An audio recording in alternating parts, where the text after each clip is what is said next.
Hey people, j'espère que vous allez bien.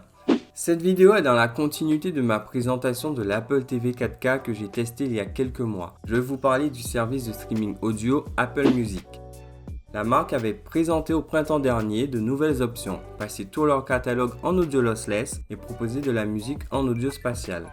Sur la plateforme, cette nouveauté avait été fortement mise en avant avec une présentation du procédé ainsi que des playlists dédiées. Ce qu'ils présentent comme l'audio spatial, en fait, c'est de la musique re- ou masterisée au format Dolby Atmos. Oui, la musique est passée à l'audio 3D depuis déjà un moment, mais Apple n'a que récemment emboîté le pas. Au démarrage, il y avait déjà de quoi se faire un avis, mais je voulais attendre que le catalogue s'étoffe pour vous en parler.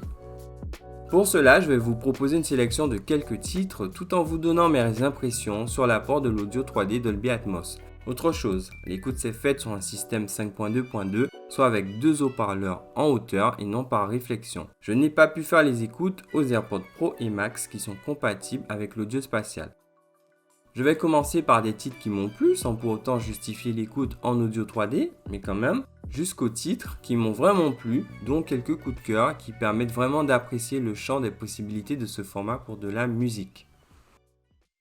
C'est avec Marvin Gaye qu'on ouvre le bal, à savoir que cette musique faisait office de démo pour présenter l'audio spatial. À son lancement, ça commençait par une démonstration en mono, puis en stéréo et en audio spatial.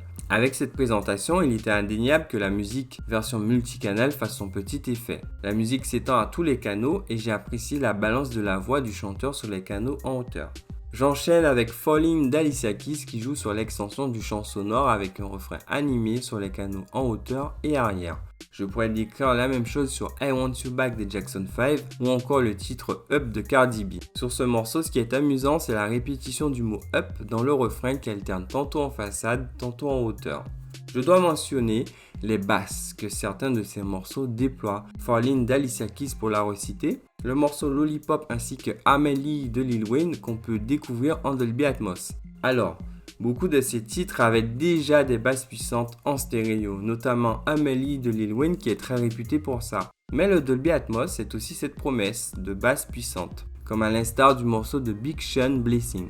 Par rapport à ce morceau, l'apport de la 3D n'est pas des plus pertinents, ça tabasse beaucoup en face et la scène arrière est plus diffuse. Je dois préciser par ailleurs que j'ai remarqué que beaucoup de musique reste en stéréo pour les voix et affiche l'instru à l'arrière et d'autres les voix chantent aussi sur l'enceinte centrale.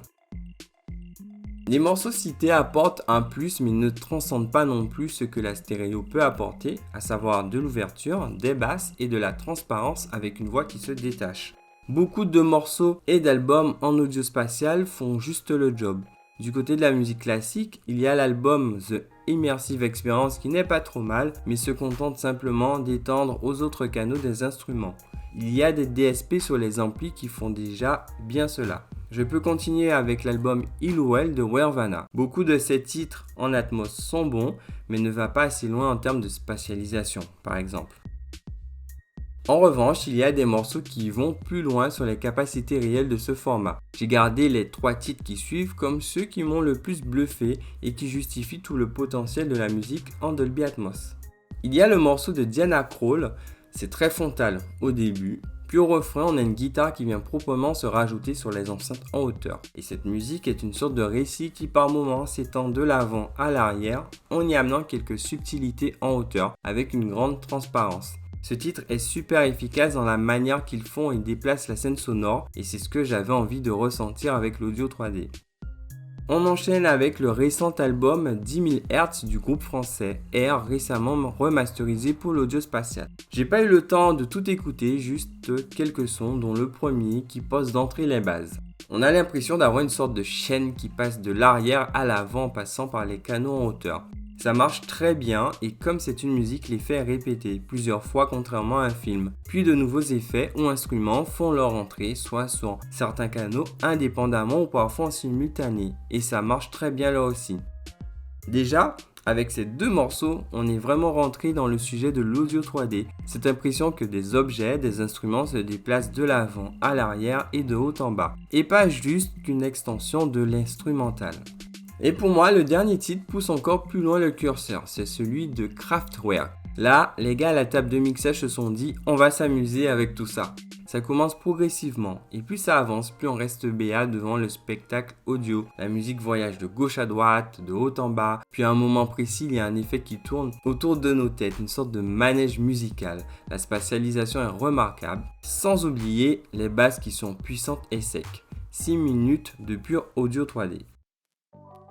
Donc en gros, l'audio spatial en Dolby Atmos n'est certes pas une révolution, mais une très belle avancée dans le monde musical. Le champ des possibilités s'est élargi, on peut faire voyager des notes, des voix ou juste un ou des instruments à sa guise dans un espace à la fois vertical et horizontal. Sur beaucoup de musique, l'apport n'est pas toujours pertinent, on a surtout l'impression d'avoir juste étendu le champ sonore, mais sur d'autres la magie s'opère. On peut raconter des choses de différentes manières. Bien sûr, on se rend compte assez vite que toutes les musiques ne s'y prêtent pas. Et le traitement audio d'une musique dans son approche n'est pas la même que celle dans un film, où on peut bien plus facilement justifier des déplacements sonores. Là où pour un morceau musical, ça ferait superficiel au mieux, ou au pire, désordonné, voire perturbant.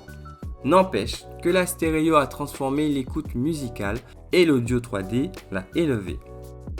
Dites-moi, vous, quelle musique vous écoutez en audio spatial Dolby Atmos. Et si le contenu vous plaît, n'hésitez pas à vous abonner ou à liker la vidéo, me laisser vos avis en commentaire, ça permettra à la chaîne de gagner en visibilité. Et je vous dis à bientôt pour de prochains contenus.